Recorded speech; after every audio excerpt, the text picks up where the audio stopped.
9 days away from the NBA trade deadline, and while the Boston Celtics aren't at the top of the rumor mill in terms of whether or not they're going to make a trade, it's at least worth exploring what the Boston Celtics' perfect moves could look like ahead of the NBA trade deadline. Brad Stevens said in the offseason he is willing to pay whatever it takes in order to put the right resources on the team to help the Boston Celtics reach Banner 18, which is exactly what we're going to talk about on today's show. I am your host of Celtics Today, Allie Barefoot, and let's go on ahead and dive right in.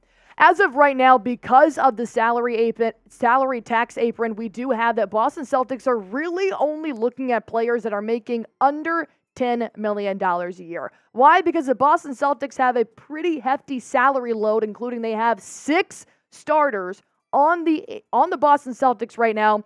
Keep in mind, Al Horford volunteered to come off the bench this year. So the reason why the Boston Celtics should make a move by the NBA trade deadline is because they do still have some assets to give away. You don't necessarily have to do a player-for-player trade here, but instead, you can use your draft capital. You can use the Grant Williams $6.2 million trade player exception, or you can use some minimum contracts because there are about 6 players in the Boston Celtics right now that are making $2 million or less. So you could do a player-for-player trade with that scenario, but overall, I think the trade player exception here is the number one thing Brad Stevens should be utilizing before February 8th. But if anything does happen, it is going to be breaking news. And you guys know Brad Stevens never sleeps when it comes to making trades, and neither do we at Celtics Today. So all you guys have to do, hit that little bell icon, turn on your notifications. That way, if anything happens before or after that February 8th trade deadline, we're going to talk about it right here. We want you guys to be in the know.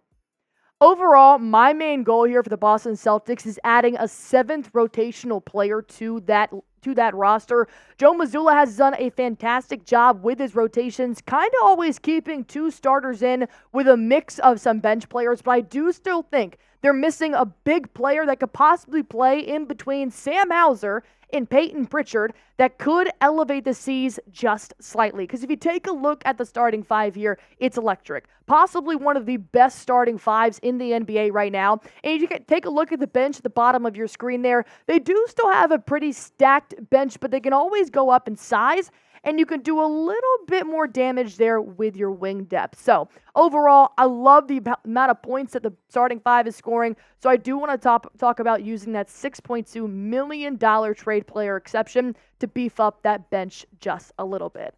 Well, let's go ahead and talk about an Eastern Conference team here. What about a trade talk with the Atlanta Hawks? Because reports show they are completely open to talking about trading away their roster except for Trae Young and Jalen Johnson, which makes sense, but I think they're forgetting about one player here that's under $6 million a year that could move the needle just slightly for the Boston Celtics rotation, and of course that is Saddiq Bey. Averaging 13 points per game, 6.5 rebounds, which would be stellar going up against Kristaps Porzingis and Jason Tatum. We've seen O'Shea Brissett also been crashing into the board when he does come into the ballgame. 43% from the field.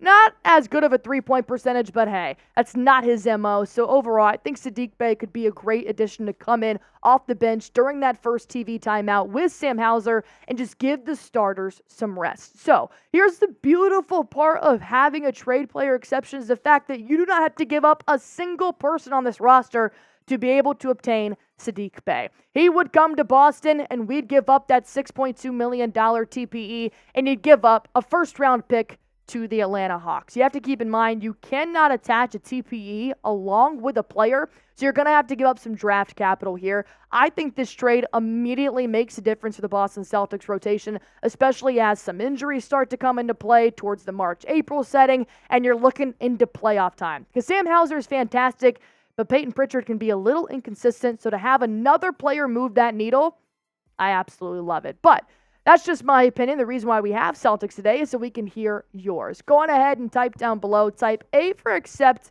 type D for decline if you do like this trade with the Atlanta Hawks for Mr. Bey.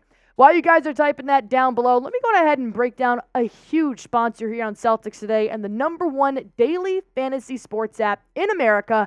I'm playing it. Everybody at Chat Sports is playing it. And here's why you guys should too. It's super easy to play. All you have to do is pick between 2 to 6 players and just pick more or less on their projected stats, and you can win up to 25 times your money on any entry. These are picks from last night's ball game. Jason Tatum having more than 44.5 points, rebounds, and assists, and Tyrese Halliburton to have more than 4.5 3-point shots made. And if you see that little demon right there, well, PrizePicks has this promo right now.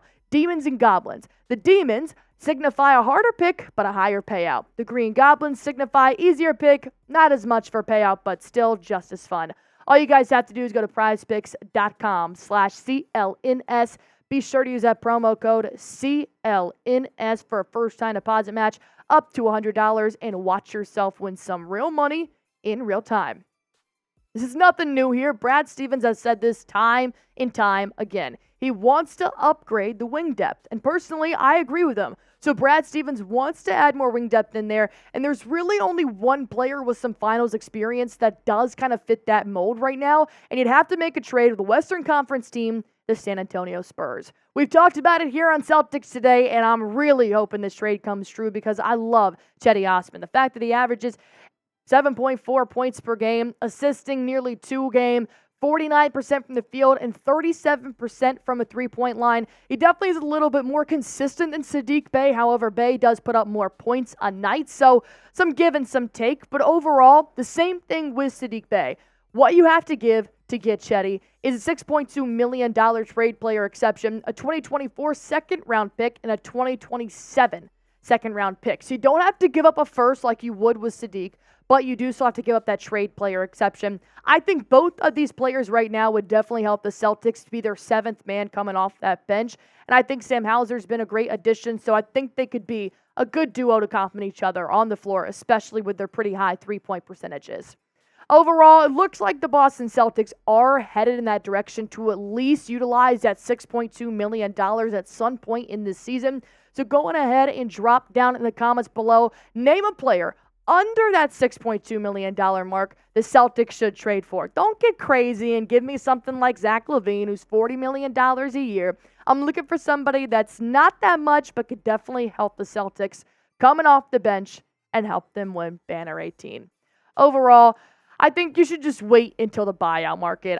Unless you're going to use that $6.2 million TPE, but overall, I wouldn't be giving up at much draft capital. I wouldn't be overpaying for anybody right now. The Boston Celtics are still first in the East. If Brad Stevens wants to make a move for the trade deadline, absolutely. But I think the buyout market could possibly pose some other resources that you don't have to go out and make before the deadline unless they want to use that TPE now. But hey, I'm not Brad Stevens.